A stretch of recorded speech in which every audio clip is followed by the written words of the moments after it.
I finally found a Silentaire compressor on Craigslist for like 200 bucks. If you've never heard of these, it's an extremely quiet line of compressors made by Werther, but most commonly sold through Silentaire. This one is a discontinued line from Badger. It's the 480-2 Billionaire model. It's got the mid-range 1/3 horsepower motor and a 1-gallon tank. The pump is good for something like 0.75 to 1 CFM, and this is just like perfect for airbrushing. Closest equivalent models to this are the DR300 and the TC30, and they're like $900 plus shipping, so I was super excited. I went to go check it out. Turns out it belonged to a watchmaker who used to clean watches. The tank was dry, exterior was completely clean. Inside there was some oil buildup and the regulator was leaking.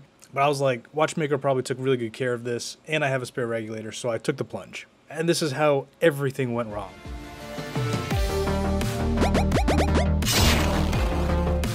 So there's a couple big things with these. One is the 50-50 duty cycle. The pump is completely enclosed and they get really hot, so they tell you 15 minutes on, 15 minutes off. They take special oil and they ship it separately because once it's full, you can't just tip it, otherwise the oil just leaks everywhere. And the oil has to be at just the right level, so if it's too much, it'll start making really weird noises, and if it's too low, you have the risk of burning it out. Anyways, after a bunch of cleaning, I found this air hose that was slipping right off. I happen to have an airbrush hose with the exact same diameter, so I swapped that, easy fix. Then I swapped the regulator and started testing.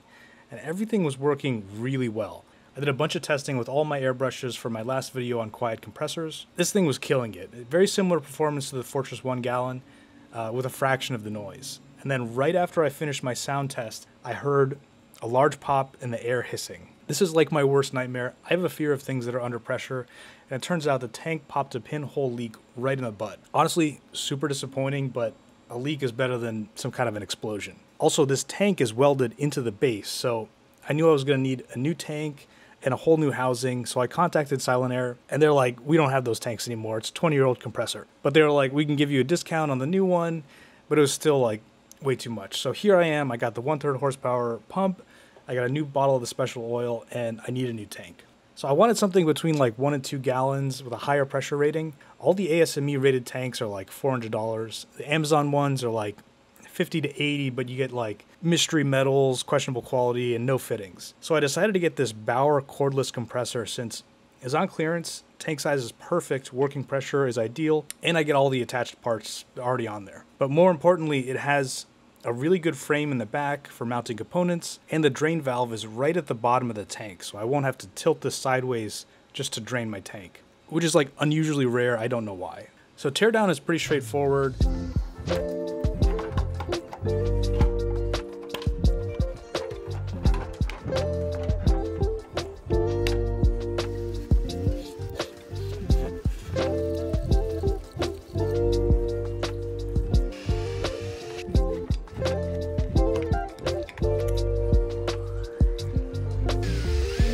Here's what the pump actually looks like. It pushes air through this little one-way valve in the tank. And right here is a very simple pressure switch. I'm eventually going to swap this with a tank gauge. And on the right, it has an output to the regulator. One minor disappointment is the regulator and gauges. I wanted to reuse them, but they're fine for the intended purpose. Just ugly. Surprisingly, the only part I needed to buy for this replacement was a cap for that one-way valve on the tank, which is also something that I'm going to eventually swap for a newer safety blow-off valve. Again, build is really straightforward. The base on this Bauer is really nice. The handle is very solid, and it's got really good like rubber feet on it. So I cut a piece of scrap plywood to extend the frame, just 4 tech screws into the bottom, and then I 3D printed a small holder for the pressure switch and regulator. That went in just fine. Refilled the oil. I was going to mount the pump on like some kind of rubber feet, but in the initial test, it was completely detached and it didn't move at all.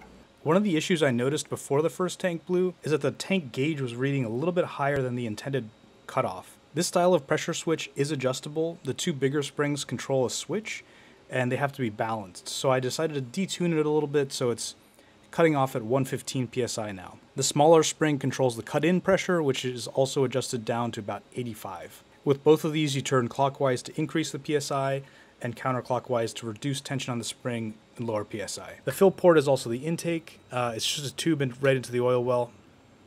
So with everything hooked up, I did some leak testing. It's important to know that when you cut power to a compressor like this, it's really important to also turn the switch off. This releases pressure through the blow-off valve, so the motor can start up again. I'm sure there's a engineering reason for this, but this switch is always on. So if any reason this cover pops off and the tank is open, the pump is just going to run continuously. It could totally burn out. It has a thermal cutoff, but I've heard of this happening where it's so quiet that it's just running. You don't know, for whatever reason, valve's open, and it'll just burn out. Anyways, now it's functioning fine.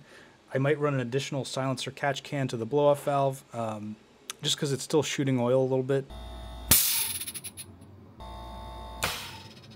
So there you have it. I spent like $400 on a Frankenstein TC30. It was actually a pretty fun project. I could have done this for less, but I'm really happy having a brand new tank. You could go the ultra junkyard special like Eric Striebel. It seems to work really great for him, but you know, personally, I would never mess around with a junkyard tank, especially having a tank that failed on me already. And I really don't recommend any of this if you're brand new to compressors, it's your first compressor. There's a lot of risk with anything that's under pressure. 120 PSI is something to respect. You know, a loose fitting or mismatched threads could give you like a really, really bad day. But yeah, I've been using this for a couple months and I'm extremely happy with how it turned out. This is the best compressor that I've ever used. I think these pumps are incredibly well made. If you're looking at these used, just understand the risk. There's some really good deals out there. Check the date code. Try to get the half horsepower version. It's rated for almost double the CFM.